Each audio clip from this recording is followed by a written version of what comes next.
which is the first time it's been properly translated into English, of Ilyenkov's Ideal. And hopefully Sasha will enlighten us more about the document. But I just want to say that Giuliano Vivaldi, who did the translation, couldn't be with us today, but he has offered to do a session about the translation itself, which I think is a very good idea. And maybe we can,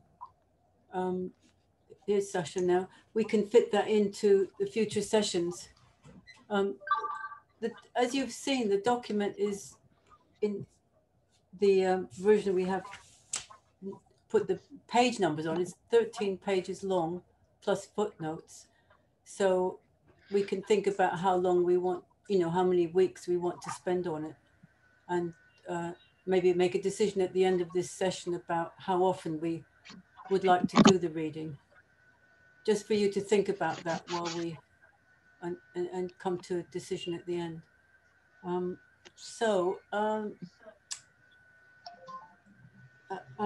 Yeah, I can. Hello. Hello, Sasha. I think I'm going to hand over to Sasha, and then after Sasha, we'll start the reading, and hopefully some of you will volunteer to read a few paragraphs. Excuse me, Corinne, I have a query. Is that Suresh? Yes. Yes, go on, make your query. Yeah, I wanted to know whether this session will be recorded and uploaded on YouTube like the other talks were, or it would be more like reading informal kind of session. It will be reading informal, but would also be on YouTube. We'll be recording it for YouTube. Okay, so it will be uploaded on YouTube later. Yes. And if anybody's worried about their face being on YouTube, they can switch off their camera. So feel free to switch your camera off if you want to. Okay, so I'm going to hand over to Sasha Freiberg for a few minutes. He will explain about this document. Sasha. Yes, thank you, Corinna. It's very nice that we can read this text now in English translation, thanks to the work of Giuliano Vivaldi. We worked together for this translation because I'm going to publish a collective volume called Cosmos and Praxis about Ilyenkov with original text as well as comments on the text and other contributions discussing Ilyenkov's work. So in this context, the translation came into being.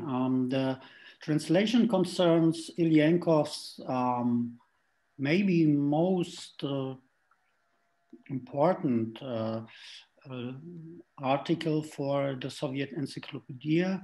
As you already could see from the discussion beforehand, maybe there are several texts by Ilyenkov on the ideal. Giuliano gave me a text where he commented on the translation and the question of the difference between idéalное and the English ideal. The problem is that in German you have ideal and ideal. The ideal could also mean something like mental even. So there's a broad semantics behind this. And as you know, Ilyenkov is drawing especially on Hegel's notions here. So this article Ilyenkov wrote for the Philosophical Encyclopedia, which was part of the bigger Soviet encyclopedia done in the 1960s. It appeared in volume 2 and was published in 1962. It became a kind of standard reference. I already wrote that, but always remained a kind of disputed one. And I think our reading will show why, in a context which subscribes to Marxism-Leninism as a kind of materialist worldview, this could be the case. And Ilyenkov defended this text. He really put, I think, something like the core of his systematic view into this text and into the concept of the ideal. In defending the concept of the ideal, he wanted to renew this kind of Marxist-Leninist view, although in his perspective, Ilyenkov was just connecting with, for example, the philosophical notebooks by Lenin, who also saw the strong connection of Marx and Hegel's work. In an account, an anecdote, which was reported by Theodor Eusermann, the well-known historian of philosophy, one of the few supporters of Ilyenkov at the academy. Some days before his death, Ilyenkov came to him and showed him a piece of text which was not published, could not be published, and he tried for 6 or 7 times. So this topic, I just want to emphasize this topic of the ideal, because this was also the topic of that text, remained the core at the center of Ilyenkov's philosophical work for the rest of his life. So I'm looking forward to what we will get out of the reading and discussing the text. And we will be very happy, Giuliano and me, to receive suggestions for improvement when you see fit. We already revised it with the help of Corinna. And I think the text now is in a quite good shape already. But if you have any further suggestions, they're very welcome. Thank you, Sasa. So we can move to the reading. We pass to the reading.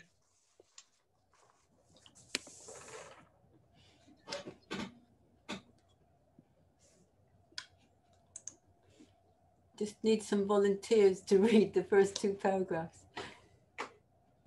Or a volunteer. Somebody like to start off with that? I'm quite happy to. If yeah, we've got Liatin. It's Leah, hi. Leah, maybe you afterwards, Ian. Yeah. Okay. Sorry. Sorry, I accidentally sent it as a message rather than as a hand wave. Hi. Yeah, I'm happy to read. So, can you hear me? Yeah. Okay. The ideal is the subjective image of objective reality, that is, the reflection of the external world in the forms of a person's activity, of his or her consciousness and will. The ideal is not an individual and psychological fact, much less a physiological fact, but a social and historical one, the product and form of intellectual production. The ideal is realized in a variety of forms of human social consciousness as the subject of social production of material and intellectual life. In Marx's assessment, the ideal is nothing but the material world reflected in the mind of man and translated into forms of thought. Marx and Engels first developed a coherent materialist solution to the problem of the ideal by means of critically transcending the objective idealist conception belonging to Hegel on the one hand, and by the contemplative materialist theory of reflection, Feuerbach, on the other, from the aspects of sensuously objective human social activity. The basic principles of the solution were first formulated by Marx in his thesis on Feuerbach from 1845. Continue with one more paragraph, or that's sufficient?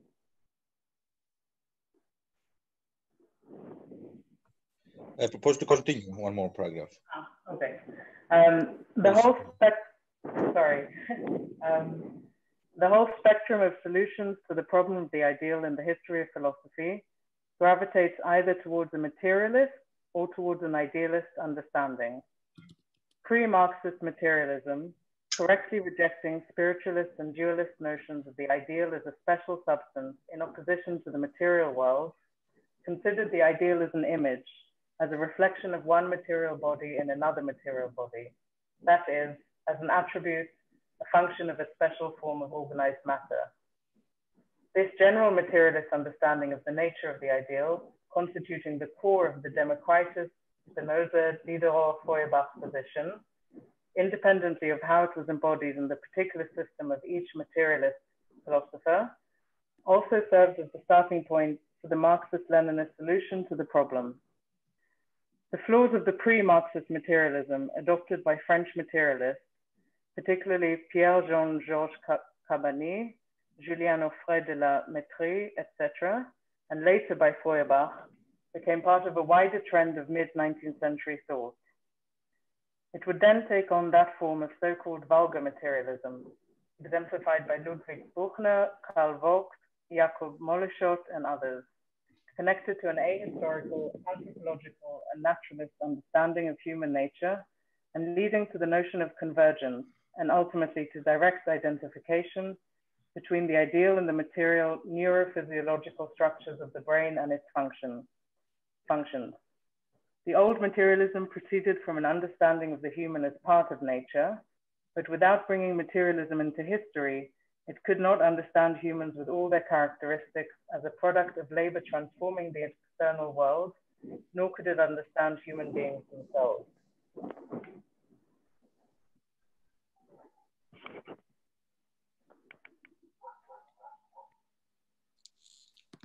Sasha Surmava wants to have a comment concerning the title of the article.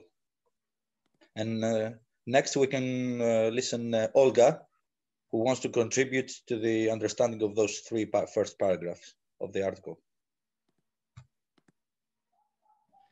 problem is that the article ideality, those which we are now discussing is not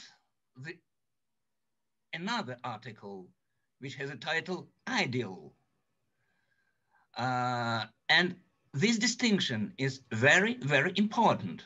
The ideal in philosophy, as well in Russian or German, means something perfect. And it goes from Plato, while the term ideality means, has German equivalent ideale, is not something mental. This is just British interpretation, which arose from Lockean traditions in British philosophy.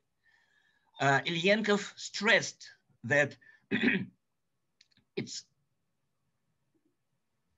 utterly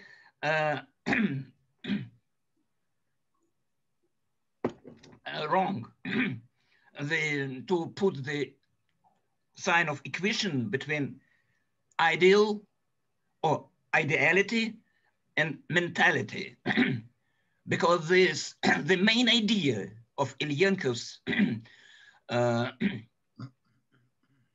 comment on this topic of ideality is that ideality, the relation of ideality we can have when two material things are in such relation, when one of them in all its materiality, sensuality, represents the essence of some other things. So the title of the article we're discussing now is just ideality, not some ideal. We don't discussing the ideal of communism or ideal of liberalism. We're discussing the ideality, which is the basic term in Marxist philosophy, which opposites material and ideal.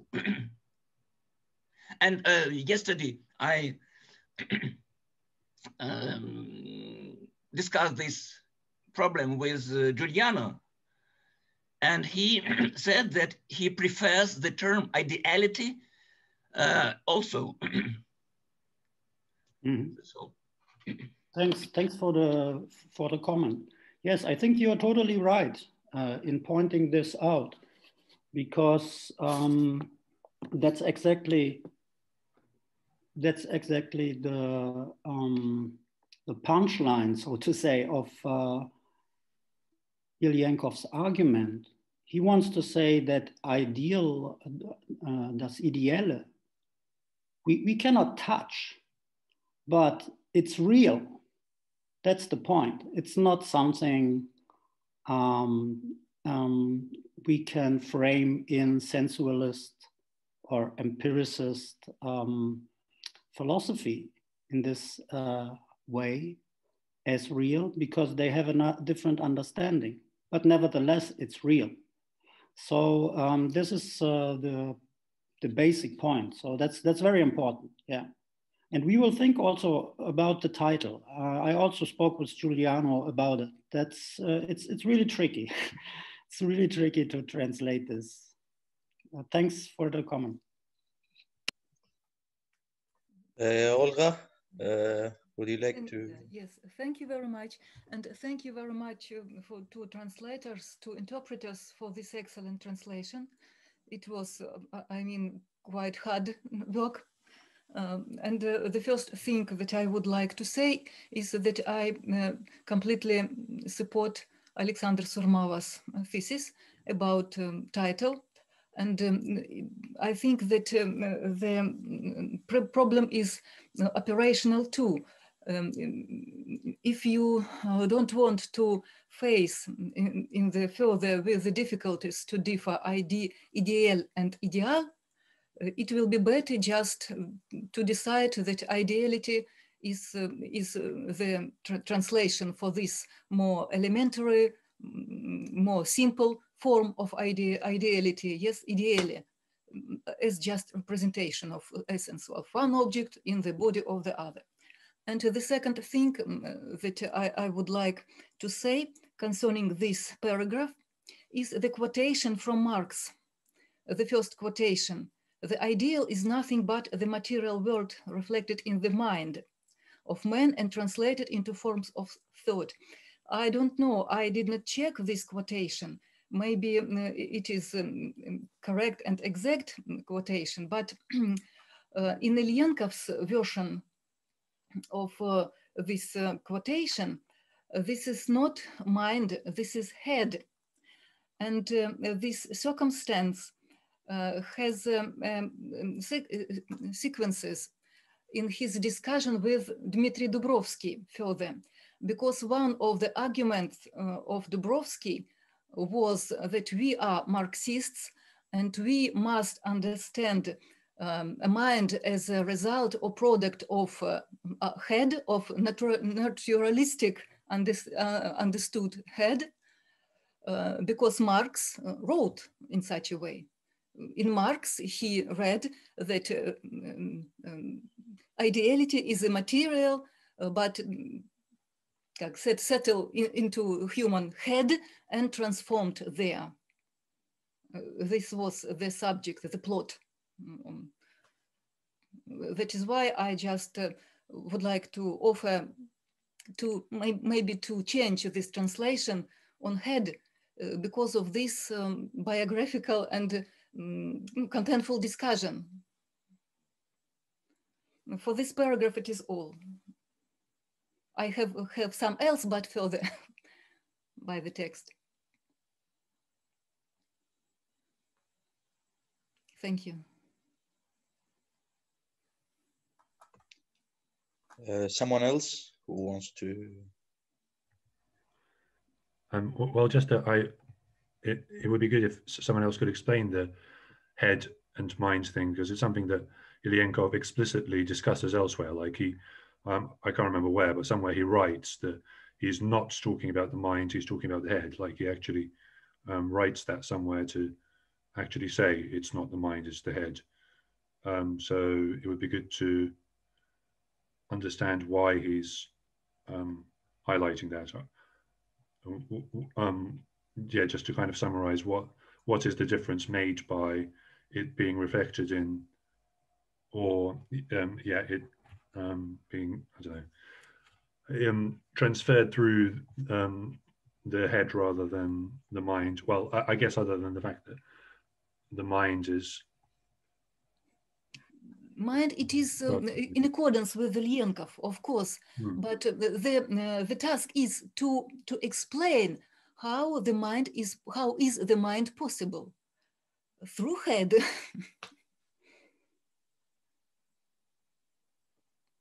Yes, and also I think it's good to keep the original meaning. When Ilyenkov refers to this discussion, he, so to say, remains true to the formulation of Marx. So he wants to make a point also with it, which is not only a point about, you know, an authoritative point, that's our authoritative source, but he wants to say that's an actual problem. So we have something there. The head is something concrete of a single person. Something happens there. And mind already is a kind of attempt of explanation, of course.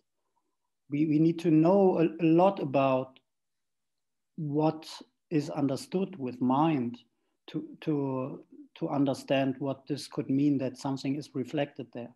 So he begins more basic, exactly as Olga pointed out. It's a question, how can this be? Ilyenkov responded to the Dubrovsky approximately in such a way that Marx in this point meant not natural human head, but a collective human head. In his response to Dubrovsky in the paper Psychic and Brain. That is why.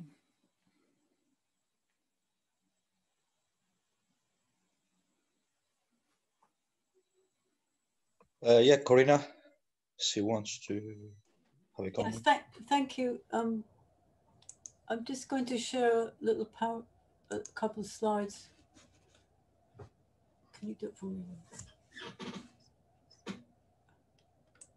To try and, it will touch on this question that of mind and head, but not just to look at these paragraphs in a bit more depth.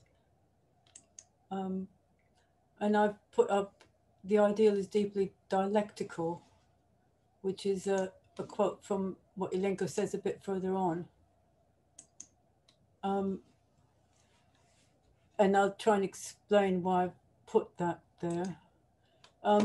This is how I see the movement that Ilyenkov is describing here in these three paragraphs. The movement is from objective reality, which is the world in itself, reflected into other, which is the human, and then to create or to give rise to a subjective image. And I've put in between reflection and subjective image the word negation. And this touches on this discussion of head and mind, because there's obviously the physiological structures in the brain that make it possible for an image to be reflected. But there is also a negation taking place, whereby there's a transition from something into something which is its own opposite.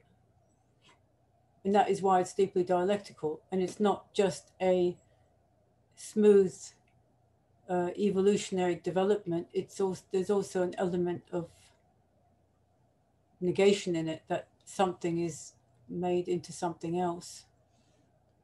So that we have a movement from outside to the human mind to further developments will be taking place after this subjective image is formed. And I've put image into black and red because to denote that this is a complex, a more complex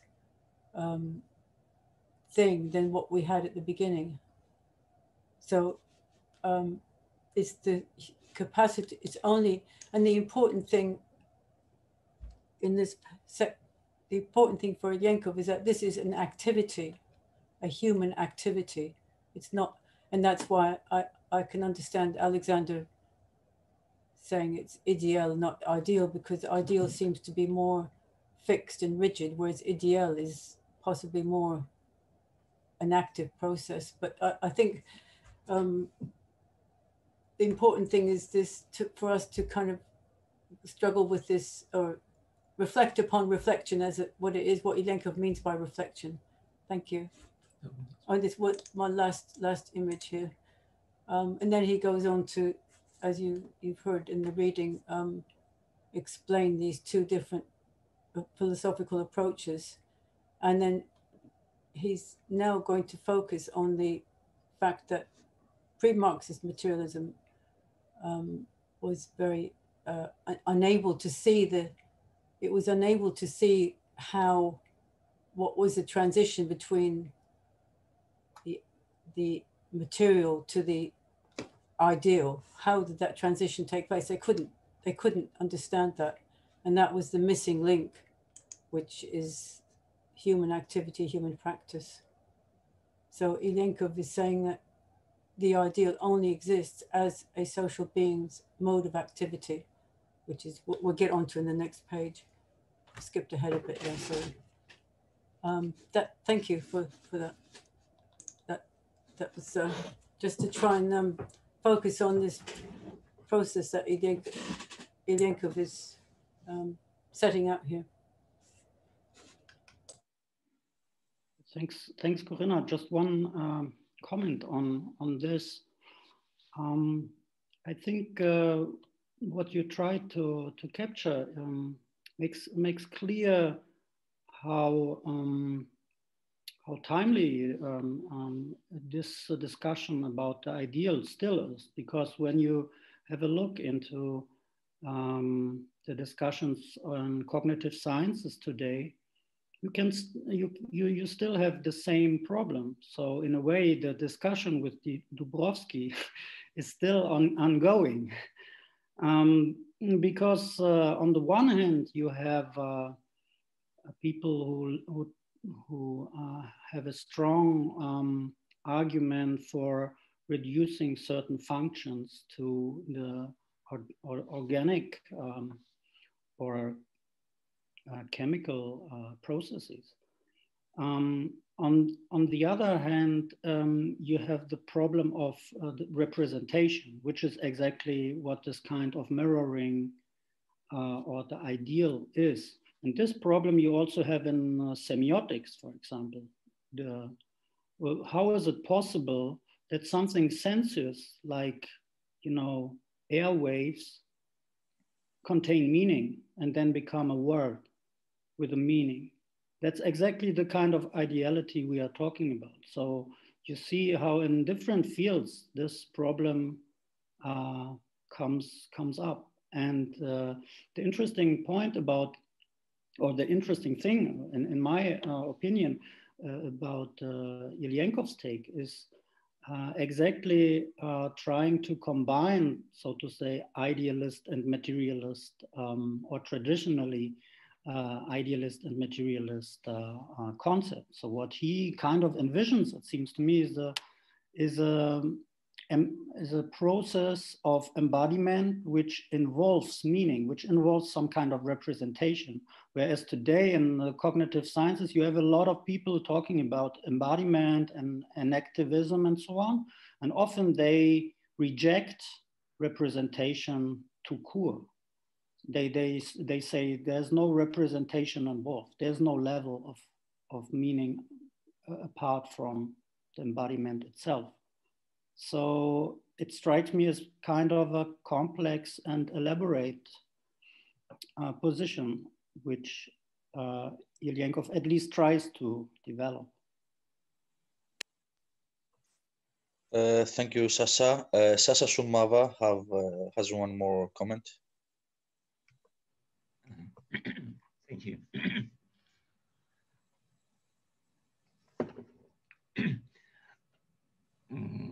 I wanted to comment the article as a whole, but I'll start from the comment to previous speaker. He said that Ilyenkov tried to combine some idealistic and materialistic approach in his idea of in his understanding of ideal. And he said that in modern science, in cognitive science, etc., such attempts to combine idealism and materialism is very popular. He is absolutely correct, but it means that modern science in the end of eclecticism. Ilyenkov, as I understand him, on the contrary, he tried to express the pure and strict materialistic position. And really, it's very difficult to elaborate the materialistic definition of something which is opposite to substance or material, something ideal. But he did it, and he succeeded in this, his attempt. But when we address to Ilyenkov's texts,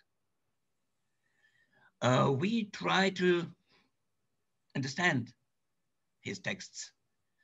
But if we want to not only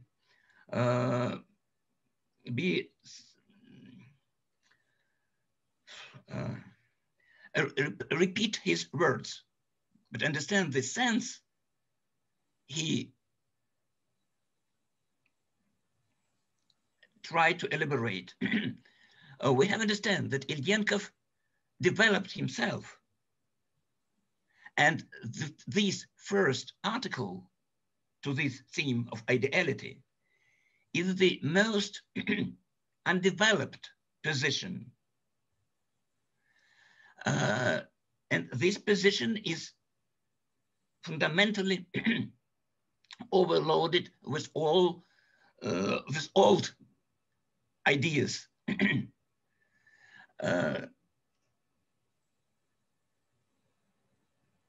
While the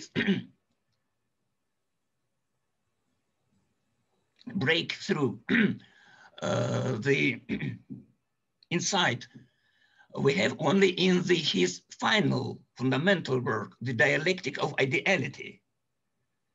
And moreover, I can cite one sentence in which is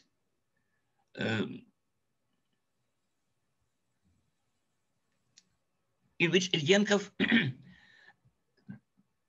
did the real materialistic understanding, as well as with all contradictions. I mean this one. Ilyenkov enumerates the types of ideality as words, books, status, churches, social clubs, television towers, and above all, the instrument of labor, from the stone axe to the bone needle, to the modern automated factory and computer technology. This definition is in hard contradiction with the position of semiotics, because the materialistic position can hardly be combined with semiotics. Semiotic is a pure subjective idealist conception of ideal as well. So when we discuss now Ilyenkov's first. Sasha, could you summarize, because there are a lot of comments, there are a lot of participants who want to speak? I summarize. When we discuss this first and very contradictory article, we have in mind this idea that this article don't represent the mature Ilyenkov's position on ideality. That's all.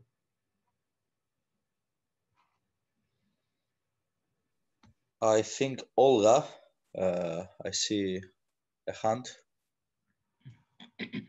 No? Okay. We can move to the next paragraphs. Who's gonna read?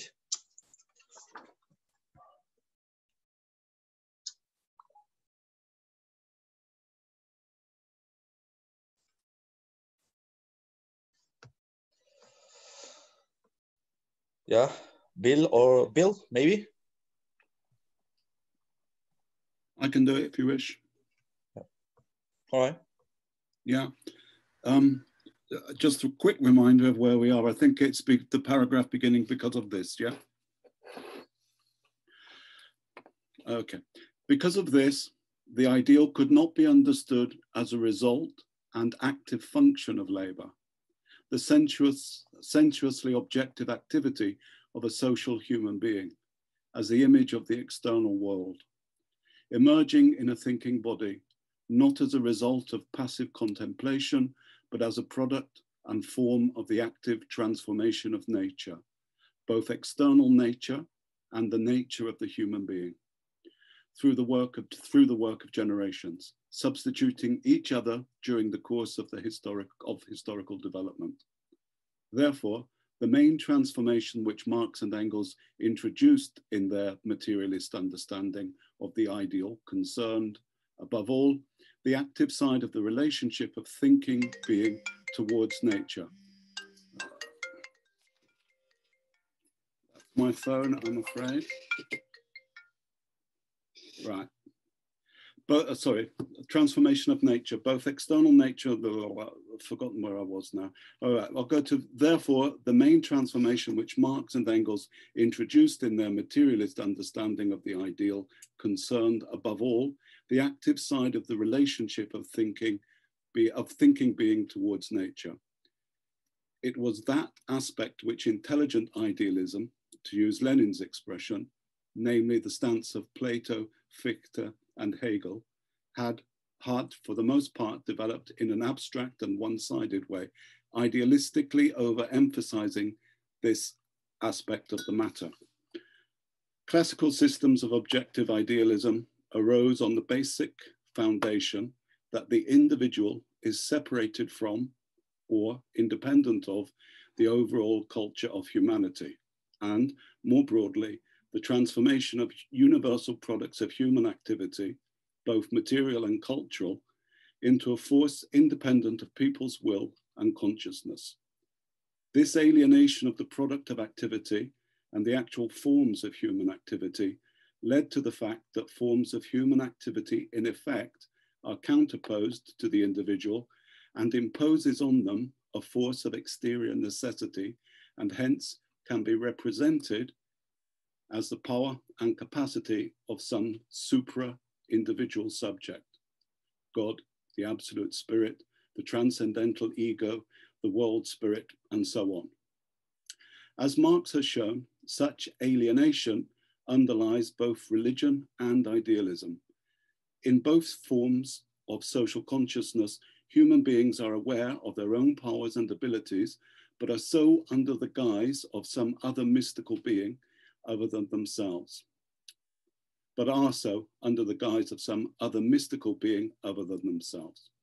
This religious and philosophical alienation of human abilities is not a product of ignorance or the inability to think things through, as the French materialists and Feuerbach believed, but a particular reflection of a real factor, of the real self-alienation of human beings under the conditions of the unbridled development of social relations.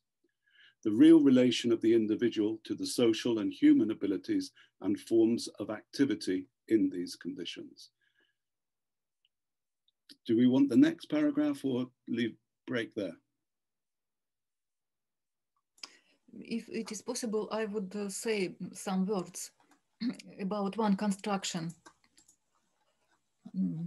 It is classical system of objective idealism arose on the basic foundation that the individual is separated from or independent of.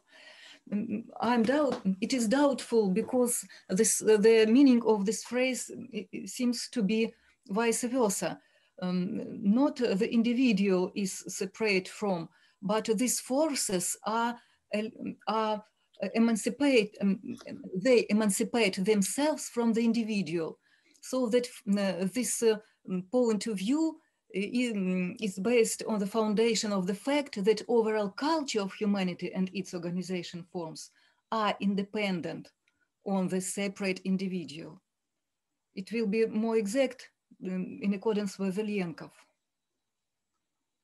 What do you think about it?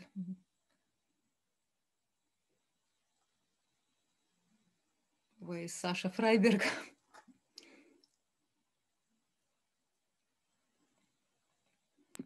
I'm here. Mm-hmm. Yeah, sorry, I did not hear the last version. I was away for a while. This paragraph about classical system of objective idealism, you wrote that the systems arose on the foundation that the individual is separated from or independent of the overall culture of humanity.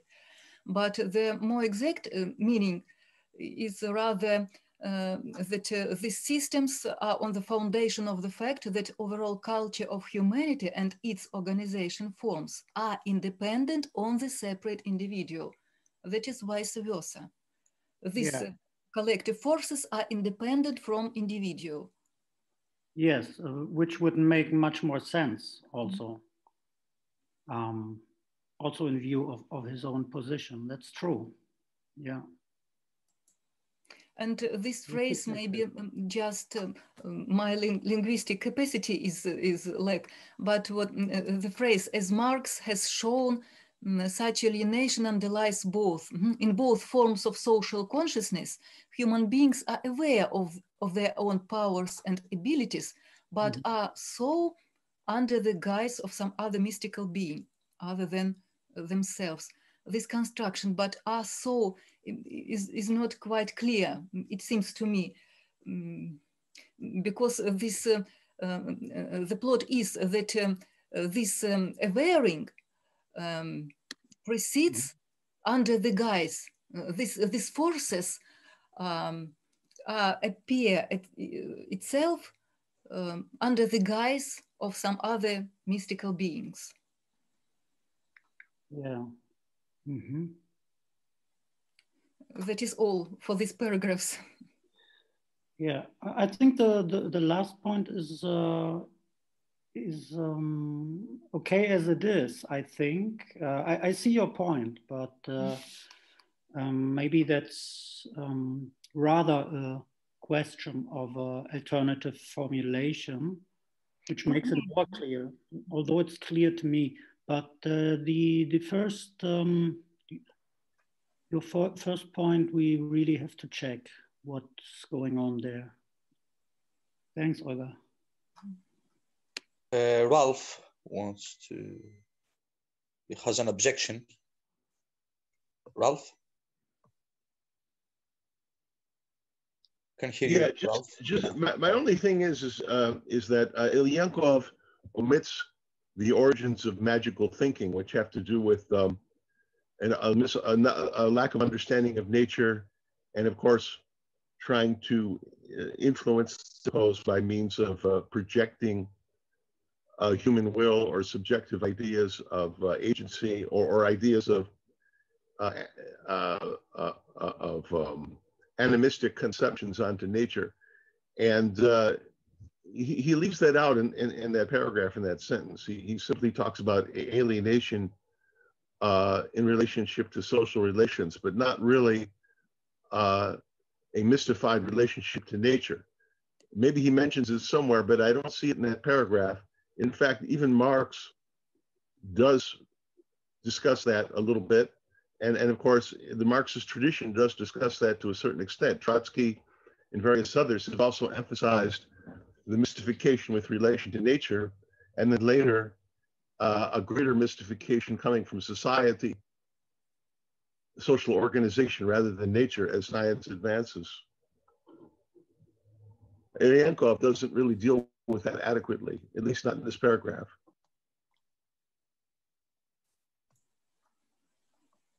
Thank you, Ralph. Thank you, Ralph. But I have a comment also, Olga. I think in this paragraph, the word alienation and the whole formulation is taken in the strict concept of Hegelian, of Hegel's philosophy, and in Marx in the critics of Marx of Hegelian philosophy, not in the meaning of primitive superstition or in the other forms of consciousness, but because it describes the objective idealism, and the ideal form of objective idealism is Hegelianism. So I think Ilyenkov here repeats and reproduces in a certain way the critique of Marx to Hegel's.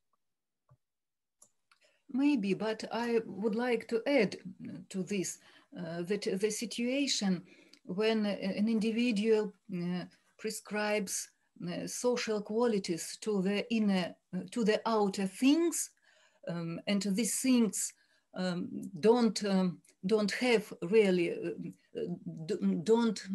they are not the real sources of these social qualities, but individual thinks that these things are sources. This general situation and Ilyenkov's critique is relevant for these primitive forms of mystification too, it seems to me.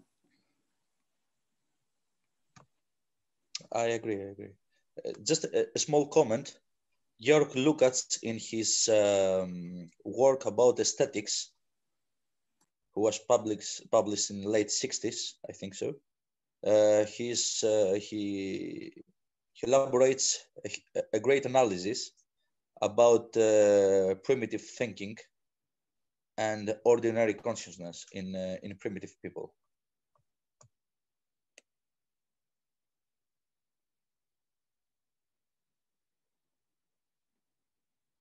Are these comments about aesthetics translated into English yet? No.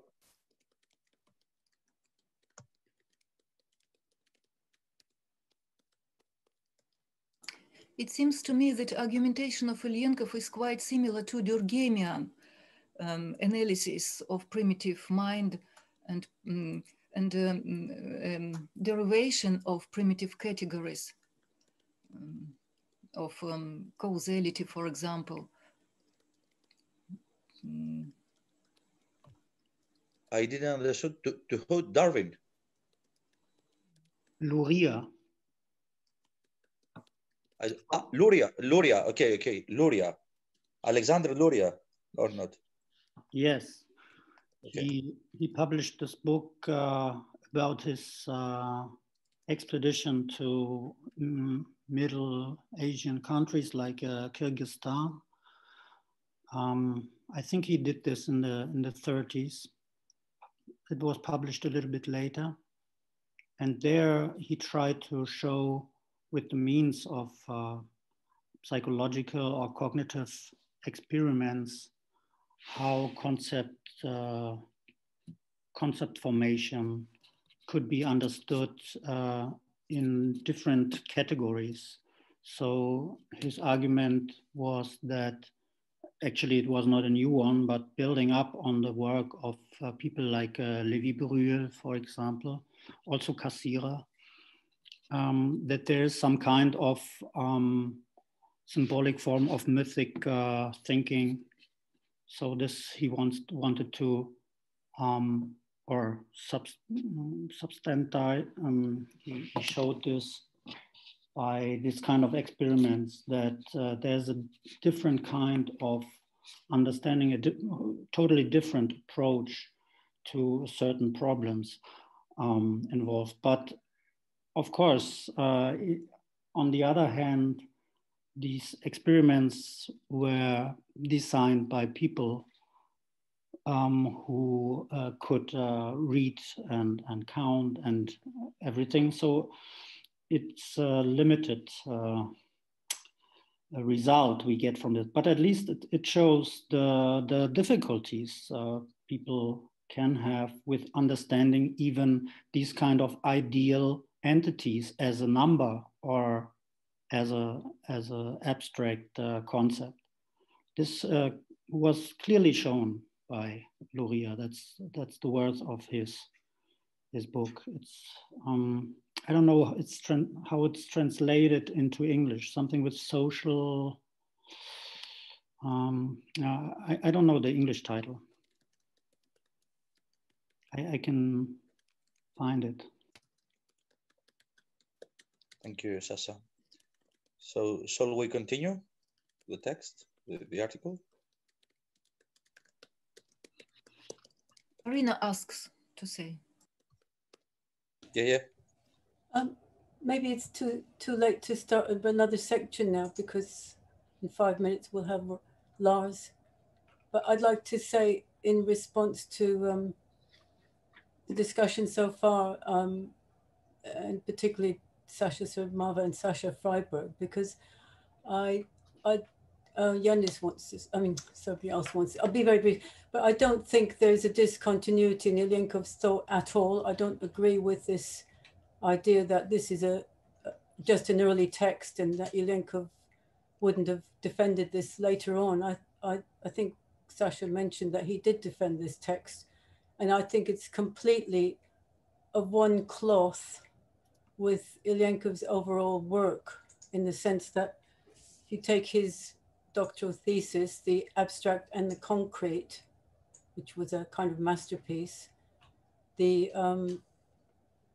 Dialectical Logic, his other famous book, and The Dialectics of the Ideal, which are three of his major writings, the concept of the ideal or ideality is consistently developed in all of these works. And it's very much, this is a seminal work because the reason they didn't want to publish this and these things is because he is making an attack on mechanical, dogmatic forms of materialism. And he's elaborating a whole world, a whole complex world of dialectical negation of, he says that the ideal is truly dialectical because it is and it is not at the same time, which is a very Hegelian concept, but it's a very true concept. It both is and is not. And that's why it's hard to think about it. But I think it's well worth us taking time with this text and taking it as a very helpful understanding of not only Ilyenkov, but today's world particularly. Yeah, I agree, Corinna, and just want to add that you can find exactly what you pointed out, this being and not being, for example, in the late text about Lichnost, about the personality. It's exactly how he describes this concept. So you can see that in all his concepts and all the problems he discusses, this problem of the ideal or ideality always comes up. And I agree also that I think he already here, in continuity with his doctoral work, already reached a point of the discussion which he defended all his life. Although there could be, of course, more particular elaborations on certain points. Sumava will probably know more about this, but I think in general, the conception is there and it remained the same. It's the question of dialectical concept formation.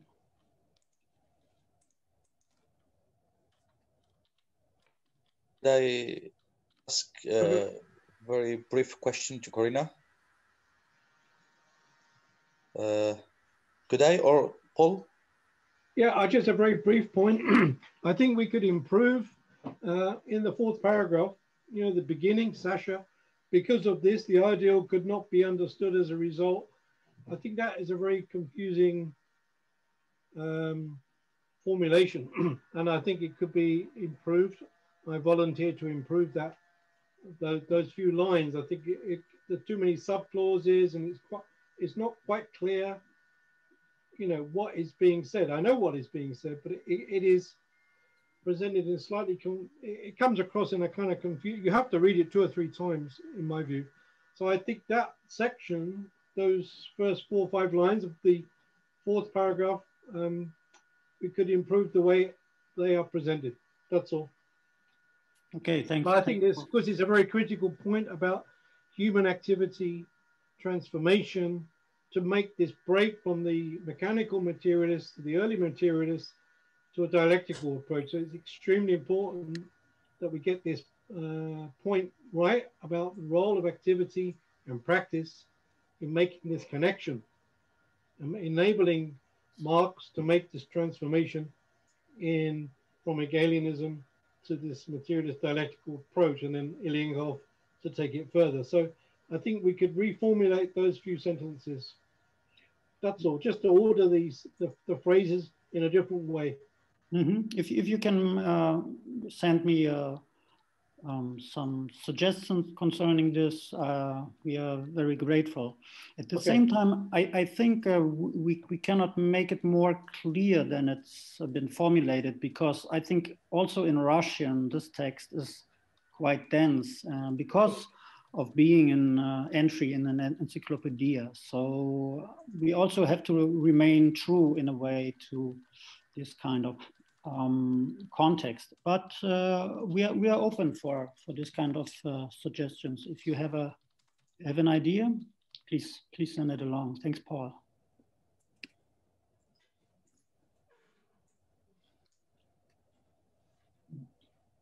I think we have to move to Lars talk. Okay. And contribution.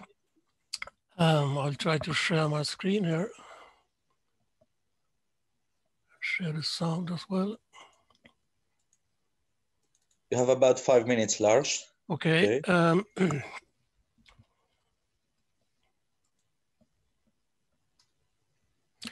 Yes, I must say first that I'm quite new to this society, and I haven't read very much about Ilyenkov either. So maybe what I'm going to say here is just a shot in the dark, you know. But I read one passage, this passage here, this paragraph, and I find the language here very difficult to understand and very abstract. So what I try to share here are some ideas about how to make this concrete from a neurobiological perspective, which I've been working with for quite a long year, quite some time. So I try to pick out some sentences here that should sort of characterize what the ideal is. And you find things like it's deeply dialectical, it exists as an active capacity of human, it is being in the form of subjects' internal images, different from the physical and material structures of the brain, and it is a former external object and not directly objectified in the external substance. And it's the subjective being of the object. It's not very easy for a newcomer or very, very faint acquaintance with Lincoln to understand this. So if you try to do some kind of neurobiological interpretation of this, deeply dialectical then could be seen as a relationship between biomechanical and microsocial factors. What are then the biomechanical factors? Well, these are requisites for individual action, and I've been working for a long time proposing that attending, contextualizing, specializing, temporalizing, habitualizing, and focal change are requisite for individual action. So for example, if you get a lesion in the hippocampal area, you cannot orient yourself in the room. And this is then related to the active capacity of humans, the subject's internal images, the material structures of the brain. And what about the macrosocial factors then? Well, these are then can be conceptualized as experience in accordance with these biomechanical factors and as cues signifying an object, context, space, time, norms, transitions between contexts. And these are then related to the form of the external object, not directly objectified in the external object. And to actually elaborate on this kind of thinking, I think the theory of functional system proposed by Anachin is very useful to then figure out more about this subjective being of the object. I will try to illustrate with a concrete situation. This is my grandchild, 9 months old then, and the parents are trying to teach her some Swedish words.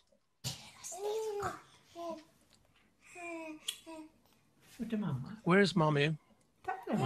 She's looking at mommy. Where's the lamp? Var är lampan? Där är lampan. Bra. Var är pappa? And where is the daddy? Pappa. Där är pappa, ja. Bra, applåder.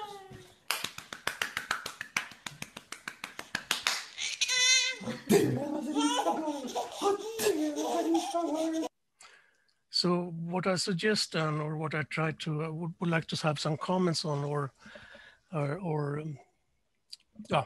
comments on, is how to conceive this particular situation. What is the ideal in this situation, and try to relate these characteristics of the ideal to the particular concrete situation here.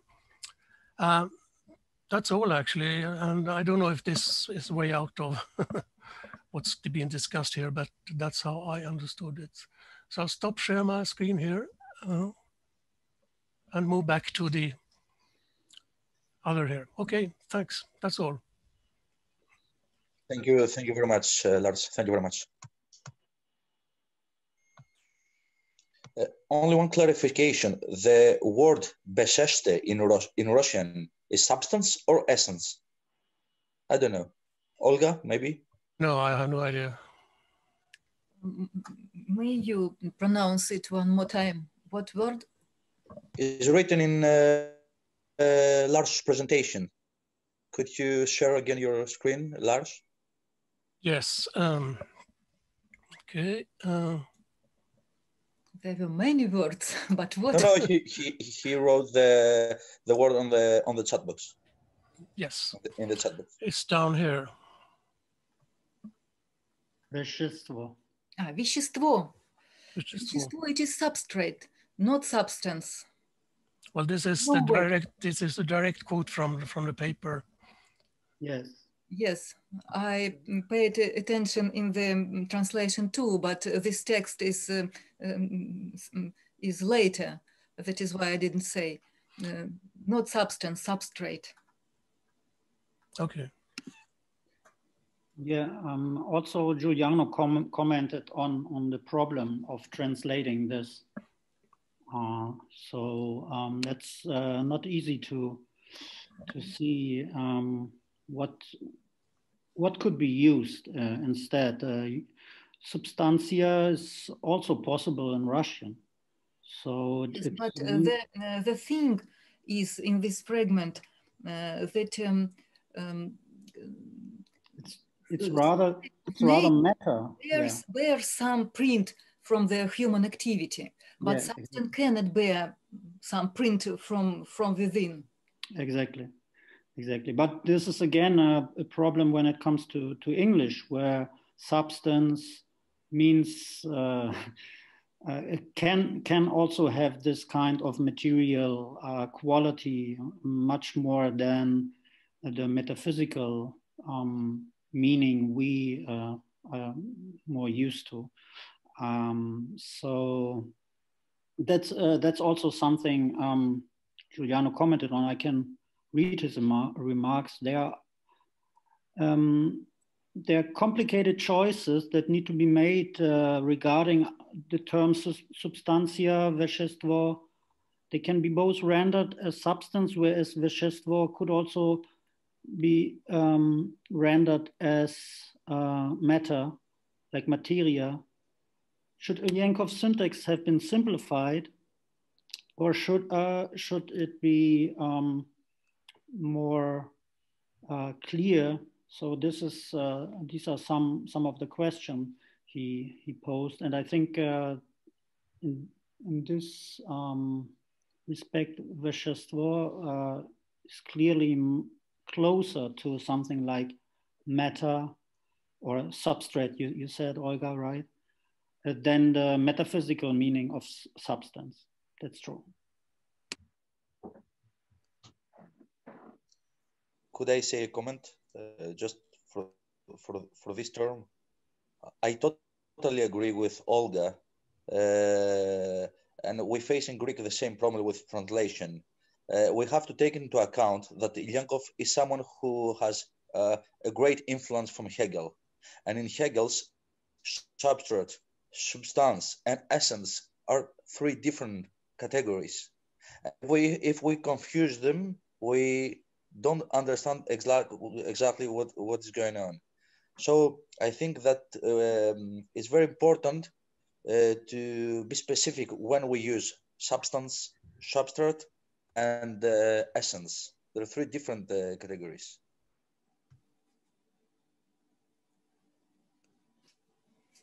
I think that in linguistic sense, it is no matter. But when we take some definite system of use, or philosophical system, we must take into consideration the specificity of the author, of his manner of using these linguistic possibilities. Yes. But I think in this respect, the choice should be clear. So you have vещество on the one hand and vещество on the other hand, right? So this is clearly distinguished. Distinguished, yes. Yeah. Существо, it is being. Yeah, exactly. But also can mean something like essence. At least this is what Giuliano. In some context, yes, it is synonym to essence, the very essence of some subject matter. Yes, exactly. But one more comment: substrate is a concept of measure in Hegel's logic, of being, not of essence. Substrate is the main category of measure and of the nodal line of measures. Not only, I think that in the part of essence, we have category materia, yes, which goes some stages. And on the second stage, when we have outer form, it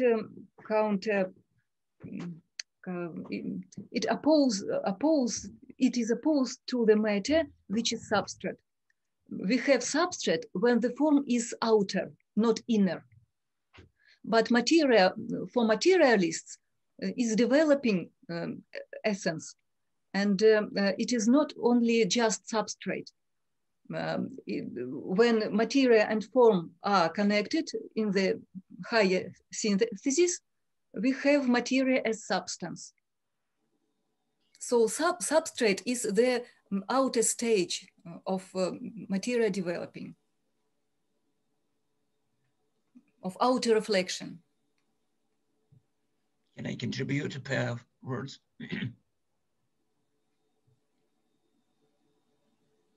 I think that when we discuss Ilyenkov, we have understand that he was much more Spinozist than Hegelianist. So as substance, he understands causa sui of Spinoza, and not the вещество, not this powder or something mad under our feet. In Hegel too, we never had substance as вещество, as substrate. In Hegel, they are different. In Hegel, we have the substantial relation in effectivity, in actuality.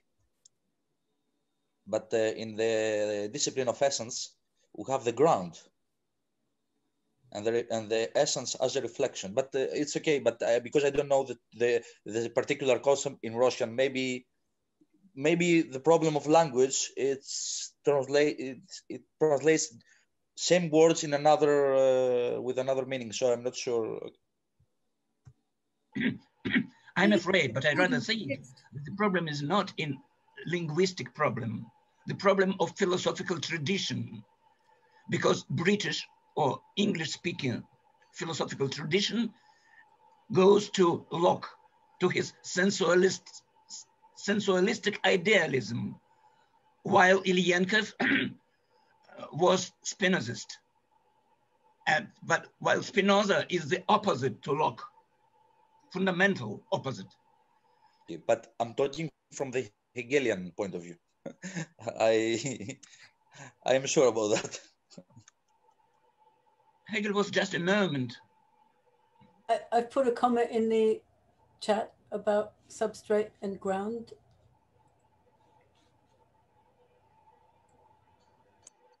No, substrate is not ground. That was a question to you, Jens.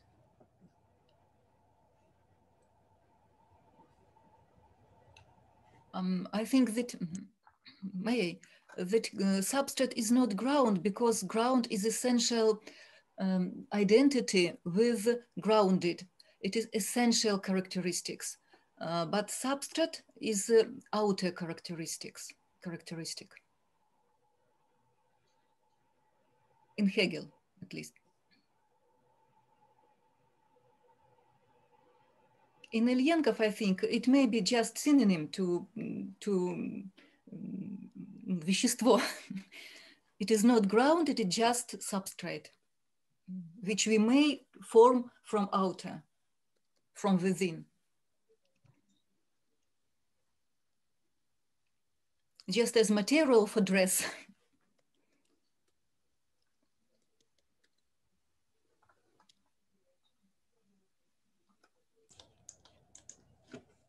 To come back to Lars' question and how far the situation he showed corresponds to what Ilyenkov is proposing, I think Ralph already gave an answer in the chat. He wrote, this is a 20th paragraph. I think his comment that interaction and labor are related in this sense is quite interesting. Maybe Ralph, you can elaborate on this.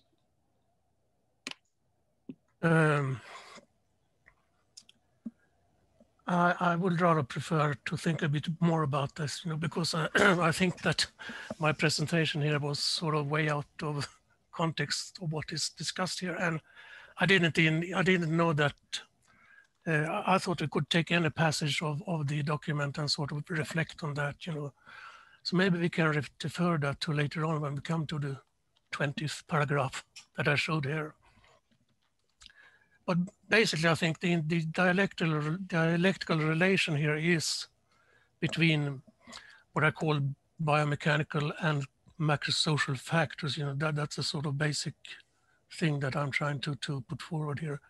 But I have no idea whether this is in line with what Ilyenkov wrote. But I think there are connections here, but that I cannot really reflect and think about as yet, since I'm a newcomer to this group.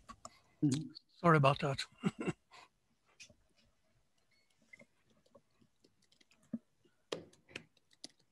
Thanks, but I think in general,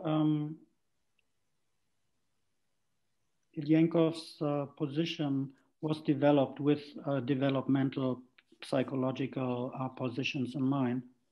So what Olga said in passing, I think it was Olga, that a materialist, at least in Ilyenkov's sense, cannot speak about essences, since this is traditionally a concept of aesthetic concept, a concept of identity, whereas materialist in Ilyenkov's sense is rather a process thinker. These kind of dynamics of interaction, I think, are very, very important. I think he always had this in mind when, at least later on, when he became more involved.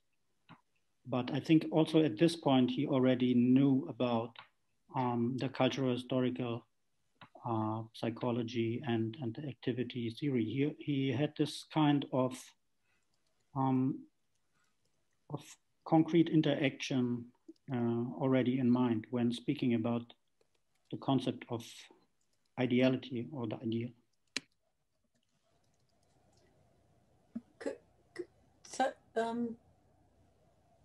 Yanis, could I say something? Yeah, go on. I really think that Lars's contribution was not at all out of context, Lars. I thought what you put up there was very, very useful, and I wish we had time to answer you. Maybe you could put up the slide again with your questions. Okay. Because we haven't answered your questions. I think this relationship between the child and the parent is emblematic of what Ilyenkov was discussing, and the fact that the way that the child was you could see the child processing the new what you call macro social content that was around the child, which was her parents or his parents. Okay.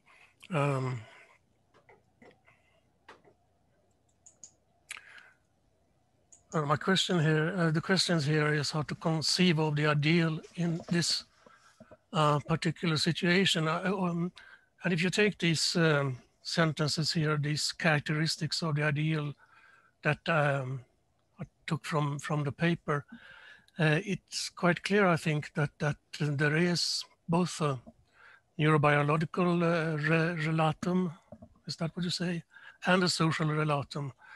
And for example, it's quite clear that the child here, my grandchild, Karen, has some kind of active capacity, which is sort of evolutionary established. But also this is very clear, I think, from this situation that it is a social, the social is very important for determining whatever happens when her mind grows, you know, from this situation to full-blown person. And she's actually trying to understand the word lampa, you know, but she cannot yet pronounce it, you know, it's just a concept in her mind, you know, but she tries, you know, and then, well, so this, what would be nice, you know, is to see or to discuss how these characteristics of the ideal can actually be concretized in this situation, I think, because that would help me in my research anyway. So that's about it. Should I stop sharing this now? Did the next slide have your questions, Lars? No, actually, it's just about comments I would like to hear or discuss about this this interpretation, this neurobiological interpretation of a passage in the paper, you know. So, but maybe that's, as I said, that's another topic or another session. I don't know.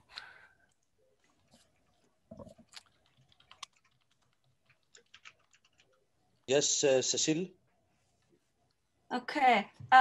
I think your presentation made me think of two things that are, but one that's definitely some of Ilyenkov's work, which I can send reference if you want later. He was very much invested with somebody called Ilyenkov, who was an educationalist that worked with deaf and blind students.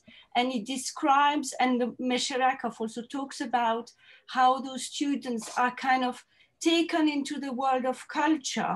And then so like they are given a very practical, concrete experience of the ideal by kind of learning how to use a spoon, and the fact that with the feeling of the object, then the kind of purpose of the spoon, and then the whole cultural kind of aspect of eating at a table kind of comes through. So I would think that's a kind of easy developmental link to do that.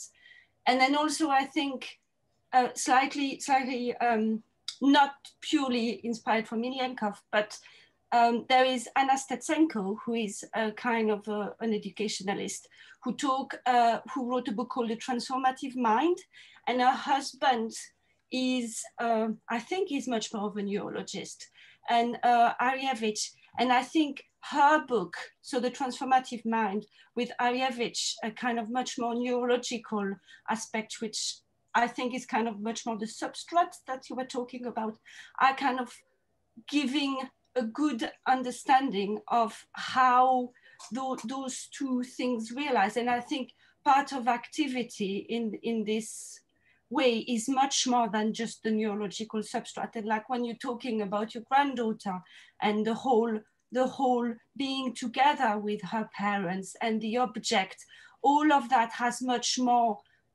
meaning and is part of something that's really important for her at that time.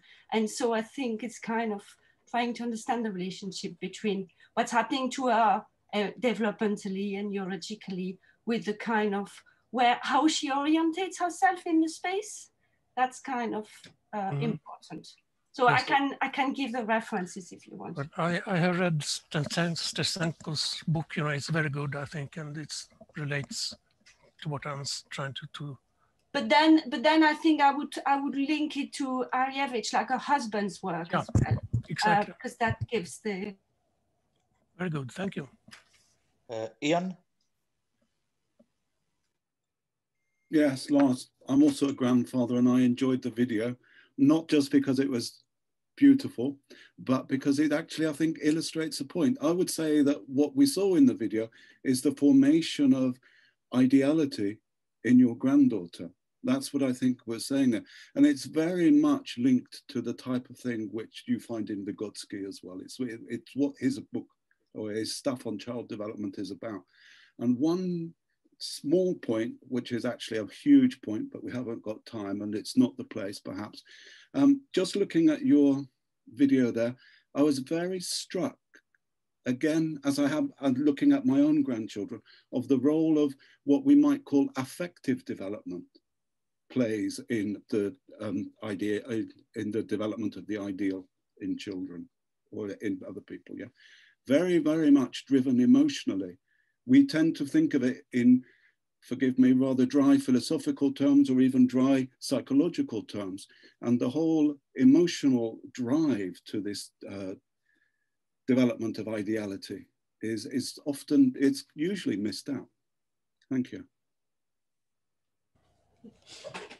Okay, yeah, well, thank you for that. I think this is very clear in the video, you know, that the interaction, the affective interaction between the parents and the child, you know, without which she could not develop the ideal, I think.